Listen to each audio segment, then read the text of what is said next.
As you know, the UAW is in the act of negotiating a new contract, and it's a bit upsetting because, as we mentioned, if you take the salary of a UAW worker today, it is 5% less than it was before. And I think it's important because if you look at the salary of the CEOs, their salary has gone up by 40%.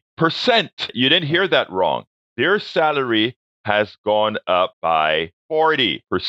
So it is ironic that these guys are somehow given the impression that somehow they are not doing well. It is ironic. I wrote an article that was covered in Common Dreams that I want to cover here. It says corporate media always side with CEOs. Sanders rips coverage of looming UAW strike. It is a totally reasonable demand that auto workers who have made enormous financial sacrifices over the past 40 years finally receive a fair share of the record breaking profit their labor has generated. U.S. Senator Bernie Sanders on Tuesday blasted corporate media coverage of United Auto Workers contract demand and Lumen strike, echoing a video released last week by UAW amid negotiations with vehicle manufacturers Ford, General Motors, and Stellantis. A short list of media conglomerate control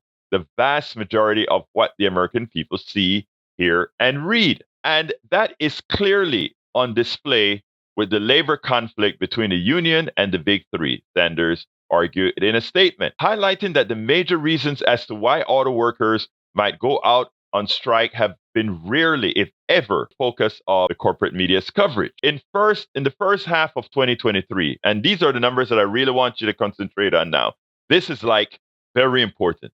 In the first half of 2023, the big three automakers made a combined $23 billion in profits, up 80% from the same period last year, Sanders noted. But if you watched any corporate news coverage of the pending strike by 150,000 auto workers, you've heard about the strike's potential negative effects on the economy and a litany of excuses why very well compensated CEO just can't make a fair deal. The chair of the Senate Health, Education, Labor, and Pensions Committee continued.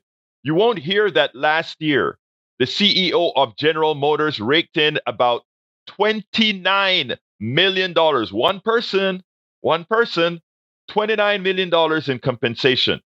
The CEO of Ford, one person, made $21 million. The CEO of Stellantis pocketed over $25 million. In fact, over the last 4 years, pay for those CEOs has increased by more than 40%. You won't hear that the average starting wage at the big three today is around $17 an hour, less than a number of non union auto plants around the country, and that the top wage is 32 an hour.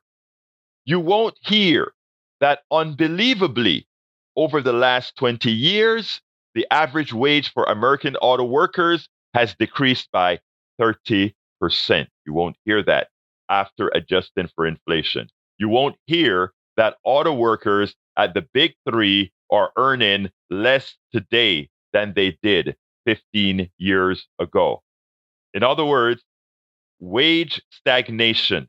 People, if you listen to what the UAW is asking for and what they're telling you on TV, oh my God, these guys are going to hurt our economy. Oh my God, these guys are going to cause billions of dollars to be lost. Where is the concern that they're not making what they made 15 years ago? Where is the concern that the CEOs continue to rake in a whole lot of profits? Let me tell you something else that they don't tell you.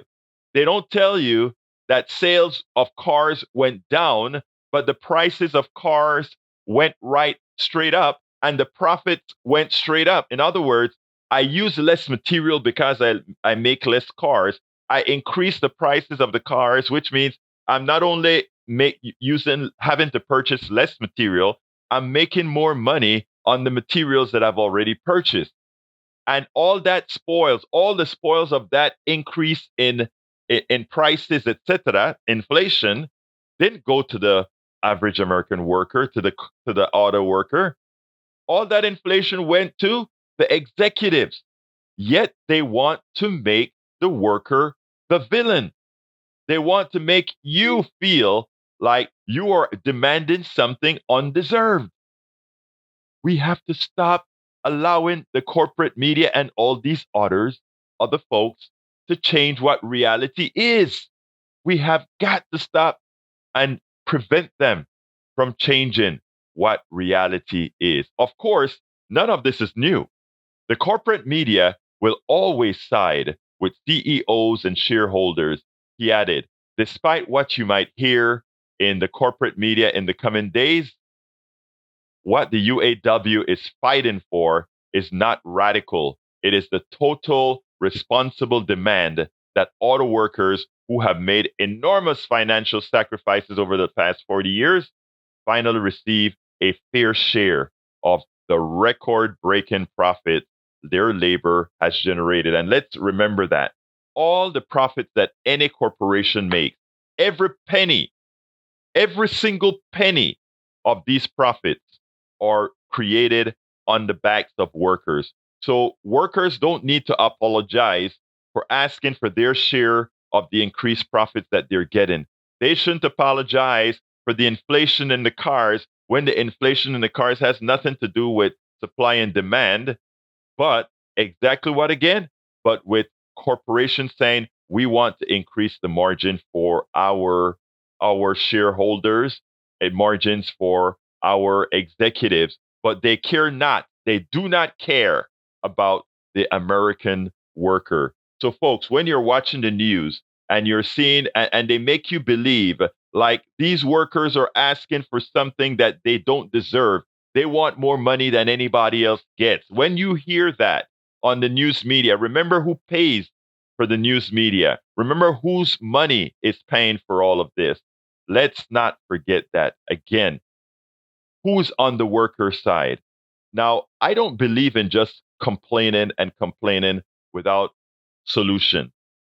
And the great thing about when you have UAW, you don't have to have somebody, a mouthpiece on the radio on KPFT saying, oh, here are the solutions, because the UAW has the solution. And that is to say, if you don't give us what we're asking for, which isn't something that's undeserved, we will walk, we will strike.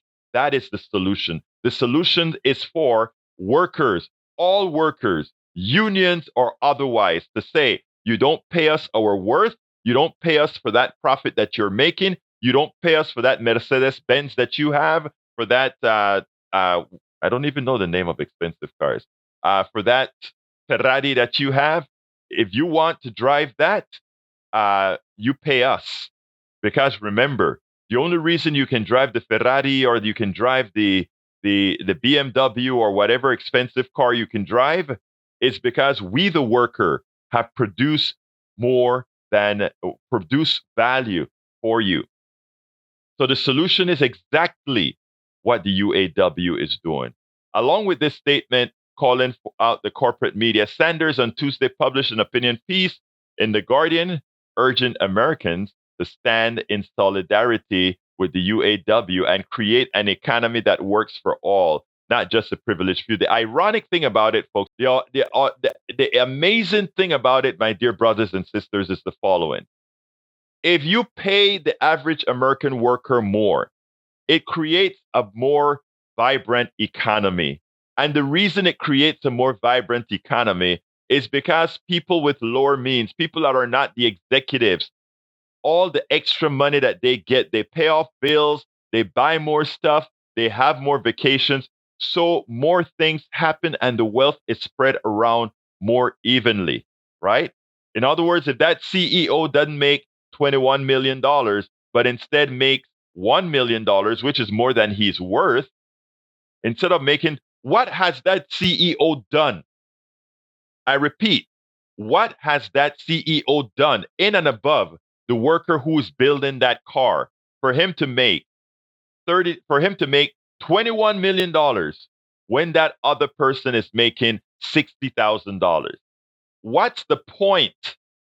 Or what gives him the authority? What gives him the worth to make $21 million? That's the question every American worker should be asking. Why are executives, those people who direct me, but I create the labor, I create the product, I create the intellect. Why should they make in the order of millions, and I'm making $60,000 and trying to be able to afford my health insurance and trying to be able to afford all these things, while he or she makes $21 million for doing very, very little things? That's how, and I don't want to hear, well, that's how things have always been.